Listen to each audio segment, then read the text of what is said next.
Let's begin with NBC News international correspondent Matt Bradley in Israel, NBC's White House correspondent Monica Alba, international affairs analyst and opinion writer Bobby Ghosh, and MSNBC political analyst Rick Stengel, a former undersecretary of state for public diplomacy and affairs in the Obama administration.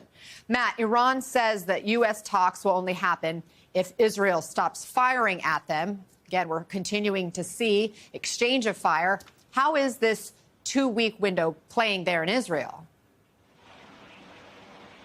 Well, I think a lot of Israelis are expecting President Trump to come in and actually participate in these attacks. You know, I was just driving along the highway here. There are billboards up saying, with President Trump's face on it, saying, "Finish the job, Mr. President." So, you know, there's a big expectation here that the U.S. will finally weigh in. But of course, you know, the Israelis have said repeatedly that even if the U.S. doesn't participate, doesn't drop what's needed as far as the Israelis are concerned, those are at least one of those major bunker buster bombs, then they will do it themselves. And this is what we've been hearing from the top echelons of power, that Israel needs that bomb. It wants the U.S. to participate. We're hearing from top levels here that they're pushing the U.S. to participate and drop those bombs. But at the same time, the Israelis have said they will finish the job themselves, whether or not they get participation from President Trump. All right, Matt Bradley, thanks so much for bringing us the latest there in Tel Aviv. Monica, we have been reporting about the president's tightening inner circle. Tell us more about who's influencing the president right now on this Iran situation, and do we know who's part of the briefing this hour? Well, look, Anna, for the last couple of days, the president has been having these meetings with his national security advisors, often in the Situation Room. And then it's an ongoing dialogue with some of the people that he trusts the most and that he works with most closely, like his vice president, J.D. Vance, the Secretary of State, Marco Rubio, of course, his special envoy, Steve Witkoff, who's been a part of all of these foreign conflicts and, of course, has been very relevant in this one as well. And then in addition, there are people like his chief of staff, his deputy chief of staff, a couple of generals who have certain expertise, and his CIA director. But the people who might not be on that list and who have raised a couple of eyebrows for how involved or not they have been would be the DNI, the Director of National Intelligence, Tulsi Gabbard, and the Secretary of Defense, Pete Hegseth. Now, we know specifically when it comes to the intel argument and the debate between the president and Tulsi Gabbard, they have a differing view on how prepared Iran would be to actually have this and have all the elements needed for a nuclear bomb, which we've talked about at length. But there is also this question of Pete Hegseth, and well, he has been in the meetings, I'm told, as well as Tulsi Gabbard, that they have been present at all of these discussions. There's a question about whether his input on all of this is as influential as perhaps some of these other voices. Now, the Pentagon, for their part, and senior White House officials as well, are completely pushing back on that. They're dismissing that. They're saying that these are two key voices.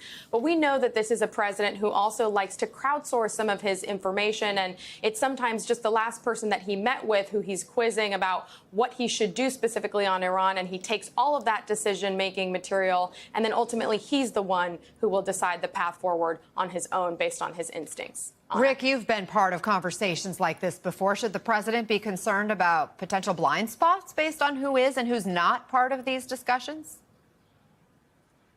Well, I think the biggest blind spots he has are his own. He, as we all well know, he thinks he's the greatest expert on every subject under the sun. I hope he's listening to, to the advice of experts, to the chairman of the Joint Chiefs, the people who understand the munitions, who understand a little bit about Iran. But the fact that he gave this kind of blanket 2-week holding pattern, which he's used many times before, is just an example that he doesn't know what he wants to do. It's put Israel in a very awkward position. As Matt said, Israel is doing everything they can to twist Trump's arm to bring him in there. In fact, Netanyahu talks all the time about the help he's getting from the U.S. without any confirmation from the U.S. So I hope the idea of the 2-week extension is to begin negotiations and to have Iran to come to the table. Iran said they will talk with the European powers rather than America or Israel. That would be the best outcome, in my opinion.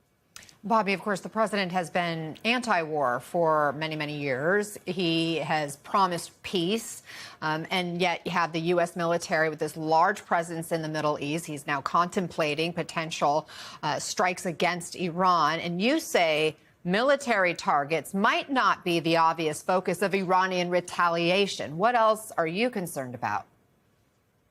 Well, you're right, Anna. There are plenty of military targets within easy missile reach of Iran, but Iran knows that those are military targets, which means they are hard targets, and those will be on high alert. All of America's military bases there will be expecting and will have defenses ready for any kind of missile attack or any kind of Iranian action. But across the Middle East, there are tens, hundreds of thousands of American civilians. There are scores, hundreds of American businesses. There are American tourists. We're talking about a regime in Iran that thinks nothing of attacking civilians within its own country, its own civilians, and also civilians abroad. There's been all kinds of Iranian efforts to hit civilians in Europe, even in the United States, in New York City. So a desperate and flailing Iranian regime, I don't think they will limit their attacks, if it comes to that, to American military positions. There are plenty of other things that they can hit. And I'm not even getting into the soft targets that American allies pose.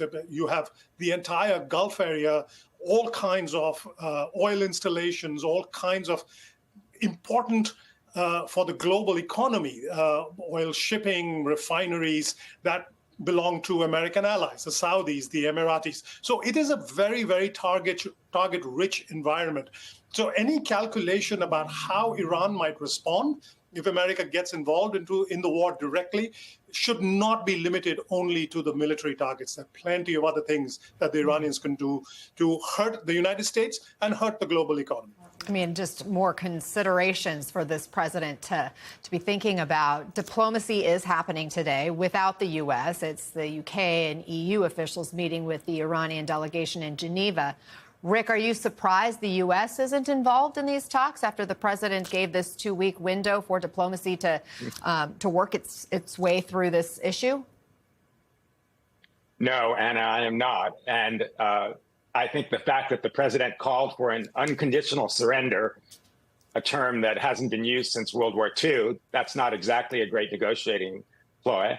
And the fact that he said that the U.S. could, if they want, assassinate the Ayatollah, also not a very good negotiating ploy. So I understand that the Iranians don't want to have the U.S. there, but that doesn't preclude the fact that they could make an agreement. One of the things, and I was involved with the negotiations for JCPOA, the Iran deal in 2015.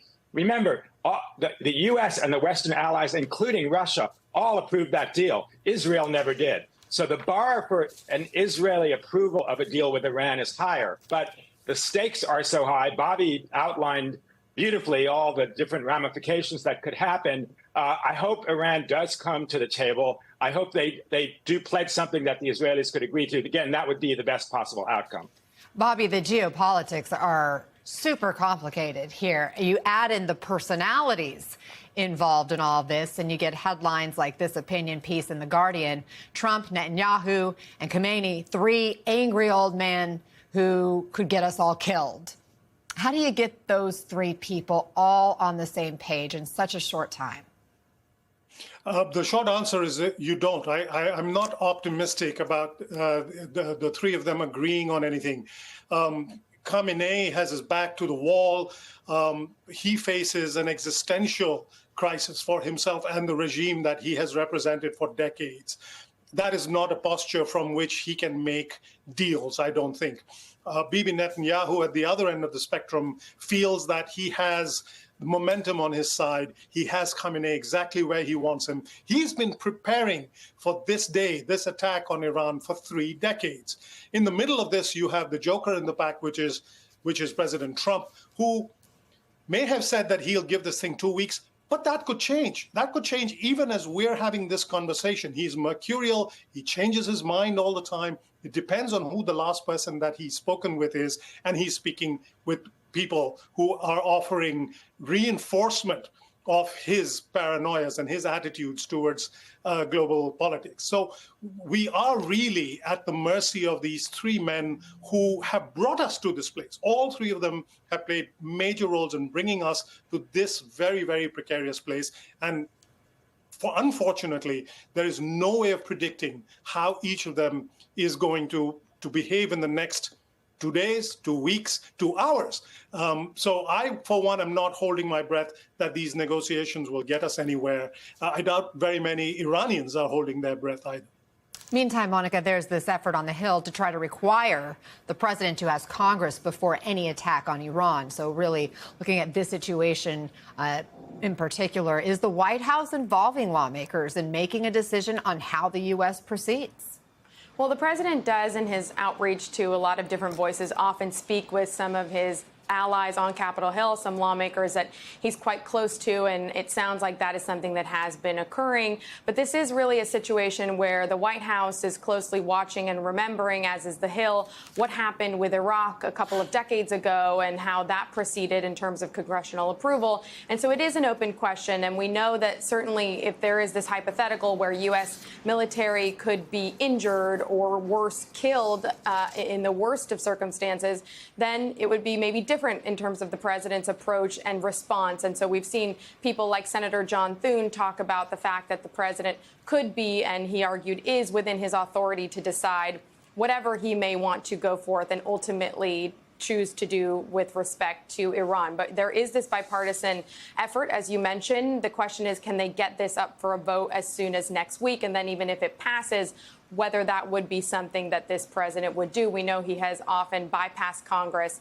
and often gone in a different direction on other matters. So when it comes to foreign policy, that wouldn't be out of the realm. Yep, and I spoke with Congressman Gregory Meeks just last hour, who said he's been asking a lot of questions, not getting answers right now, too, on just the lay of the land right now as the president is trying to make some kind of very, very consequential decision. Monica Alba, Rick Stengel, Bobby Ghosh, thank you all so much for being part of that discussion.